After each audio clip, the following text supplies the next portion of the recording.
Hello বন্ধুরা, পাঁচমিশালি রান্নাঘরের তরফ থেকে আজকে আমি এসে গেছি আবার সম্পূর্ণ একটা অন্য ধরনের রেসিপি নিয়ে। গরম ভাতের সাথে এটা অবশ্যই ট্রাই করবেন, আশা করি দারুণ লাগবে। আসুন দেখে নেওয়া যাক রেসিপিটি আমি কিভাবে বানাই। আজকে যে মেথি মটর বানাবো সেটা খুবই সহজ রেসিপি এবং কম ইনগ্রিডিয়েন্টসও খুব কম লাগে। আমি এখানে নিয়ে নিয়েছি 1 আঁটি মেথির শাক। এটাকে পরিষ্কার করে ছাড়িয়ে ডগার পাতাগুলো আর ছোট নরম ডাঁটগুলোকে কুচি করে কেটে নিয়েছি। খুব কুচি করতে হবে না বন্ধুরা, আমি এটাকে মিক্সারে গ্রাইন্ড করে নেব, সে কারণে এরকমভাবে কেটে নিয়ে পরিষ্কার করে ধুয়ে রেখেছি।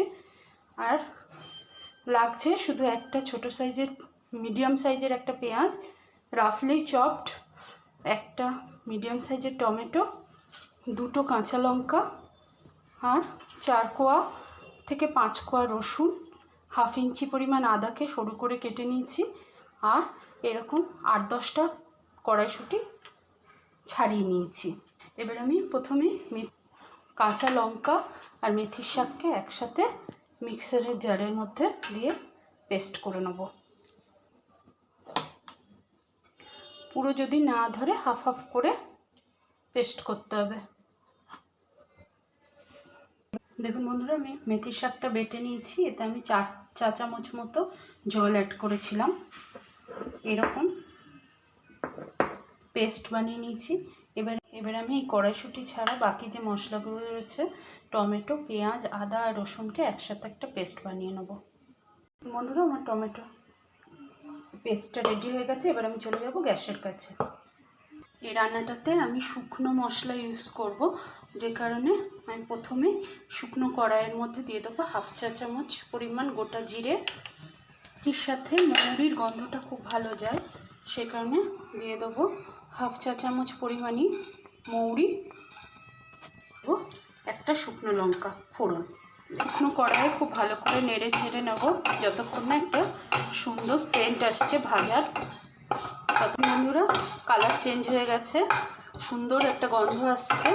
এই ভাজার সময় আমি শুকনো লঙ্কাটিকে চেপে চেপে দিয়ে খুব ভালো করে ভেজে নিয়েছি। এবার আমি এটাকে হামালদিস্তাতে গুঁড়ো করে নেব। ভাজা মশলাটা গুঁড়ো করে নিয়েছি। দেখুন বন্ধুরা, এইভাবে একদম মিহি করার দরকার নেই, আধ ভাঙা, সামান্য একটু দানা দানা থাকলে কোনো ক্ষতি নেই, ভালো লাগবে বরং মুখে পড়লে এটা।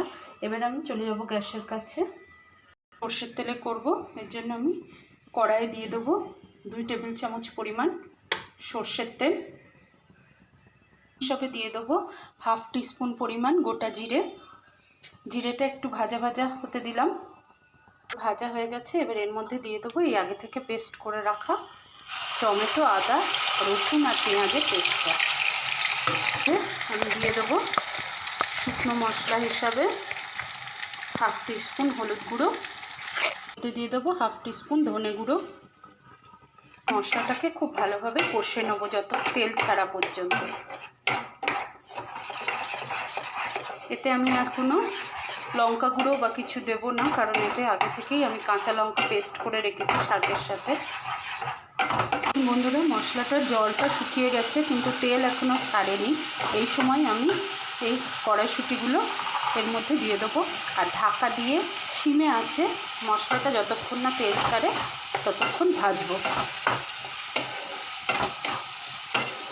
ফ্লেমটা আস্তে করে দিলাম, ঢাকা দিয়ে দিয়ে যতক্ষণ না মশলা থেকে তেলটা ছেড়ে যাচ্ছে ততক্ষণ ভাজবো। এই সময়ের মধ্যে কড়াইশুঁটিও সেদ্ধ হয়ে যাবে। মশলা তেল ছেড়ে দিয়েছে।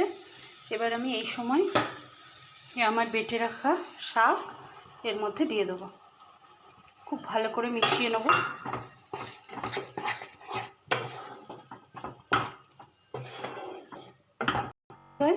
আঁচটাকে একটু সিমে করে দিয়ে গ্যাসের ফ্লেমকে স্লো করে দিয়ে আমি ঢাকা দিয়ে কিছুক্ষণ হতে দেবো, যার ফলে শাকের কাঁচা ভাবটা চলে যাবে। শাকের কাঁচা ভাবটা পুরোপুরি চলে গেছে বন্ধুরা, দেখুন থিকনেসটা খুবই বেড়ে গেছে।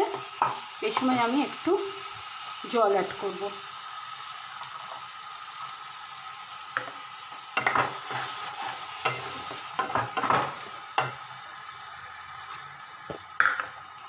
মেথির শাকের সুন্দর গন্ধ আসতে লেগেছে। করে গরম মশলা অ্যাড করব না, যেহেতু মেথির শাকেরই গন্ধ খুব সুন্দর, এতে আমি দিয়ে দেবো কসৌরি মেথি। না ভেজে আমি পুরোপুরি এতে অ্যাড করে দেবো। বেশ কিছুটা পরিমাণে কসৌরি মেথি দিলে এর গন্ধটা, মেথির শাকের গন্ধটা খুব ভালো হয়। তো পুরো জলটা টেনে নিয়েছে। ওই সময় দিয়ে দেবো স্বাদ মতন লবণ, ভালো করে ঘেটে নেব। এতে সামান্য মিষ্টি দিতে হবে বন্ধুরা, তাহলে এতে মেথির শাকের যে একটা কষা স্বাদ সেটা একেবারেই থাকবে না এই রান্নাটাতে। এখানে সামান্য পরিমাণ চিনি দেবার চেষ্টা করবেন।